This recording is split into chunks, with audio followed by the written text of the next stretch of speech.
오늘의 사연 시작합니다. 안녕하세요. 여자친구와의 사랑 이야기를 마구 자랑하고 싶은 남성 청취자입니다. 한창 연애 사업이 잘 나갈 때는 자신의 사랑이 얼마나 달콤한지 자랑도 하고 싶고 주위에 인정도 받고 싶은 기분인 거 다들 아시죠? 저도 요즘 그런 기분이랍니다. 저의 여친은 직장인이고 26살입니다. 저와는 헬스를 하다가 만난 사이지요. 우리는 헬스클럽에서 알게 된 또래 모임으로 친해져서 같이 술도 먹으러 다니고 놀러도 다니다가 본격적으로 사귀게 되었습니다. 그녀는 저랑은 몇 살 차이도 안 나고 해서 이야기도 잘 통하고 만나면 항상 재미있고 즐겁습니다. 더구나 그녀가 성격이 쾌활해서 주위 사람들 틈에서는 항상 주목을 받고 있기에 저는 여친 덕분에 덩달아 사람들에게 인정받는 위치에 서게 된 것도 너무 기쁘답니다. 저의 여친의 집안은 조부모님 그리고 부모님부터 이미 다들 성격이 낙천적이시고 자녀들을 방목하듯 키우셨기에 식구들 전체가 다들 밝고 명랑해서 집안에 웃음꽃이 끊이지를 않습니다. 저는 여친 집에 놀러 가면 항상 기분이 밝아져서 얼른 이 집의 구성원이 되어야겠다는 생각만 간절하게 들었답니다. 여친의 형제는 그녀까지 해서 모두 셋이고 가족들은 할머니, 할아버지, 부모님까지 해서 전부 7명입니다. 한 집에 대식구가 다 같이 살고 있으니 그녀의 어머니는 늘 주방에서 음식하느라 정신이 없으시고 가족들이 많다 보니 집은 여러 가지 다양한 에피소드로 언제나 웃음꽃이 피고 있지요. 그런 한편으로 혹여나 복잡한 일, 괴로운 일이 있어도 서로 다독이며 해결하다 보니 금방 해결이 되기에 그녀는 지금껏 살면서 하루 이상 고민을 지속해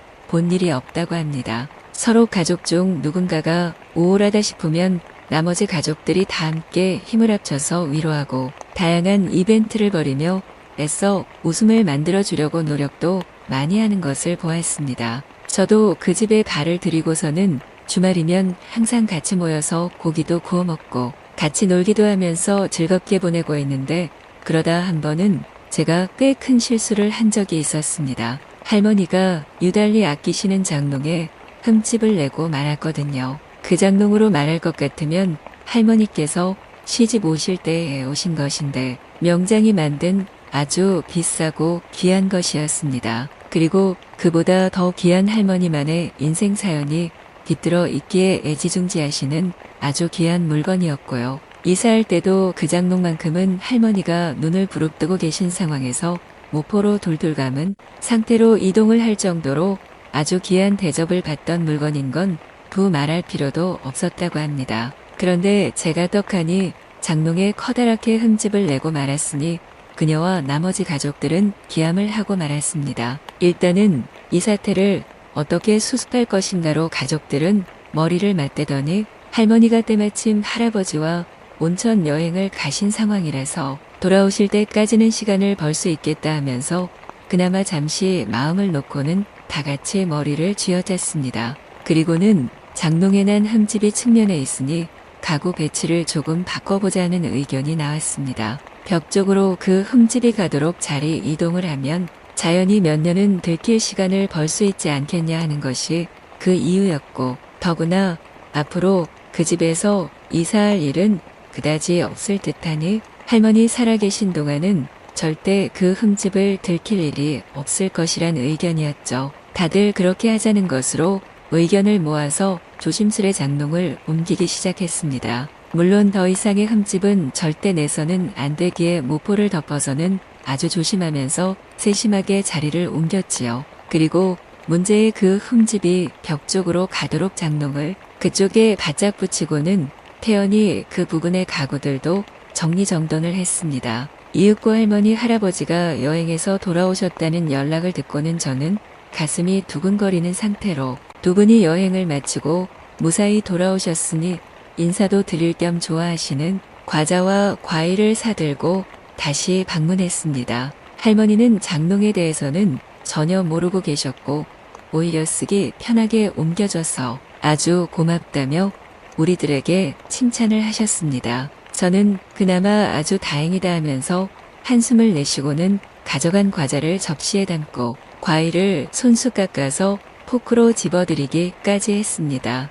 할머니는 너무 흡족해 하시면서 우리 손녀랑 어서 결혼해야지 하시면서 제 등을 토닥토닥 두드려 주셨습니다. 저는 뭔가 일이 아주 잘 되어간다 싶어서 너무 기뻤고 이대로 할머니의 신임을 듬뿍 받아서 얼른 결혼하고 혹여나 장롱에 흠집을 만든 범인이 저라는 것이 밝혀지더라도 그저 애교로서 매나 한 대 맞아야지 하는 심정으로 할머니의 어깨도 주물러 드렸습니다. 이후로 할머니는 제가 집에 오면 전보다 아주 더 잘해주셨고 저도 덩달아서 신이 나서 할머니를 더 챙겨드리고 집에 들르지 못할 때는 수시로 안부 전화도 드리고 했습니다. 여친은 그나마 장롱 사건으로 제가 그 집의 구성원으로 더 가깝게 들어온 것 같아서 너무 다행이나 하면서 안심을 했고 나머지 가족들도 그날의 해프닝이 가족으로서의 끈을 더 단단히 묶어주었다 싶었던지 이후로는 제게 더 각별히 대해주셨습니다. 덕분에 저는 여친과 점점 사이가 좋아져 가고 남편이라도 되는 듯이 더 성심성의껏 그녀와 그녀의 집안일을 돕게 되었습니다. 김장철이 되어서 그녀의 어머니가 그 많은 식구들이 먹을 김장을 하느라 힘드시다는 이야기를 들으면 얼른 달려가서 채칼로 무채를 썰고 배추를 절이고 양념도 같이 버무려 드렸습니다. 제가 자취 경험이 오래되긴 했지만 그동안 김치는 전부 사 먹었는데 그때 경험으로 어머니께 맛있는 김치 담그는 법도 배우며 이야기도 많이 나누게 되어 귀여움도 더 듬뿍 받게 되었습니다. 그리고 그녀의 아버지께서 수석을 모으시는 취미가 있으셔서 그 많은 수석들을 보관하려고 창고에 별도로 선반을 짜서 수석이 줄줄이 전시돼 있는 것을 알고는 제가 때때로 창고 청소도 도와드리고 수석도 깨끗이 닦아드렸습니다. 혼자서 그 많은 일들을 하느라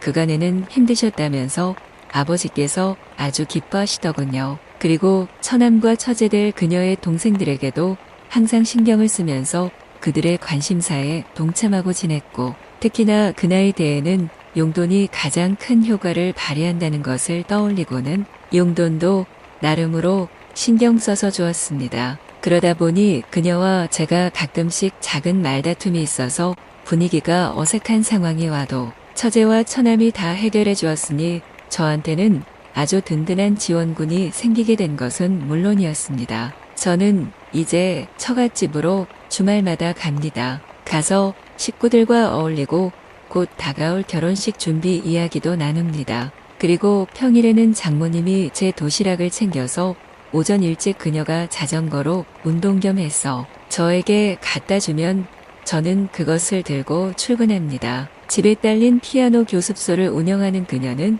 오후에 수업이 있을 때 가지는 시간이 남기에 그동안은 집안일을 이리저리 거듭니다. 그러면서 제게 사랑이 듬뿍 담긴 문자도 보내고 오늘은 저녁에 갈비를 엄청 많이 구울 거니까 퇴근길에 먹고 가라고도 하지요. 한 동네에 살면서 헬스를 하다가 그녀를 만났는데 이후로는 연인이 되어서 그녀의 식구들과도 정을 쌓고 결국은 그 집의 사위가 되어가는 이 과정의 즐거움이 요즘의 저를 너무 행복하게 하네요.